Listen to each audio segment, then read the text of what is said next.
সন্ধ্যার সময় নাস্তা বা হুটহাট মেহমান আমি সবসময় বলি যে এমন কিছু সহজ নাস্তা রেসিপি আপনাদের সাথে আমি শেয়ার করবো যেন আপনারা এটা খুব সহজে বানিয়ে ফেলতে পারেন। তো আরও একটা সহজ নাস্তার রেসিপি নিয়ে আসি আপনাদের সাথে।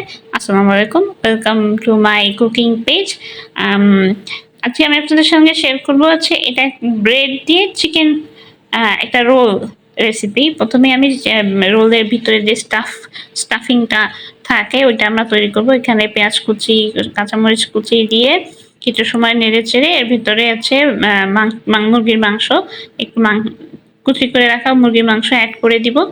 ওটাকে কিছু সময় ভেজে নিয়ে এখানে ক্যাপসিকাম, আমি 2 রকমের ক্যাপসিকাম নিয়েছি আর নিয়েছি টমেটো। এরপর হচ্ছে পরিমাণ মতো একটু লবণ দিবেন, একটু আদা রসুন বাটা দিবেন, দিয়ে রেখে সুন্দর করে আবার একটু রান্না করে নেবেন। রান্না হয়ে গেলে এর ভিতরে একটু চিলি সস অ্যাড করে দিবেন। এরপরে এটাকে আবারও কিছু সময় নাড়াচাড়া করে এর ভিতরে একটু সয়া সস অ্যাড করবেন। সয়া সস অ্যাড করে এটাকে আবারও কিছু সময় একটু রান্না করবেন। এরপর এখানে একটু সিরকা অ্যাড করবেন। এটাকে আবারও খুব ভালোভাবে নেড়েচেড়ে এবার একটু টমেটো সস এটাকে আমরা অ্যাড করে দিব। এরপরে এটাকে আবারও সুন্দর করে একটু রান্না করতে হবে।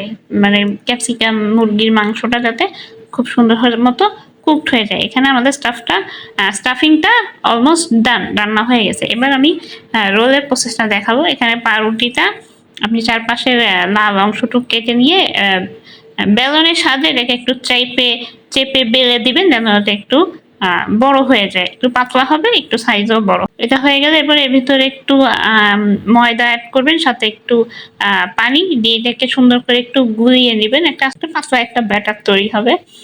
এরপরে যে আমরা স্টাফিংটা তৈরি করেছিলাম ওইটা এখানে ভরবো। প্রথমে একটু হালকা হাতে পানি ভিজিয়ে নিয়ে এই পাউরুটির উপরে একটু চেপে দিবেন, দিয়ে এরপরে হচ্ছে ওই রান্না করে রাখা ওই স্টাফিংটা আমরা ভিতরে দিব, দিয়ে এটাকে সুন্দর করে হাতে গোল করে দিব, মুড়িয়ে দেবো আর কি, রোলের মতো করে।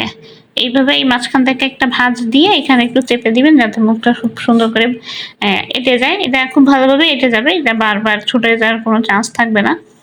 এরপরে এটা আপনি এই ময়দার যেইটা আমরা গুলিয়েছিলাম ব্যাটারটা ওটার ভিতরে চুবিয়ে নিয়ে এর ভিতরে এখানে ব্রেড ক্রাম্ব রাখা আছে অথবা বিস্কিটের গুঁড়া যেটাই বলেন এটার সাথে মিশিয়ে নেবেন। দিয়ে এরপর হচ্ছে কড়াই অথবা ফ্রাই প্যানে তেল গরম করে দিয়ে এটা ডুবো তেলের ভিতরে এটাকে সুন্দর করে ডিপ ফ্রাই করে নেবেন।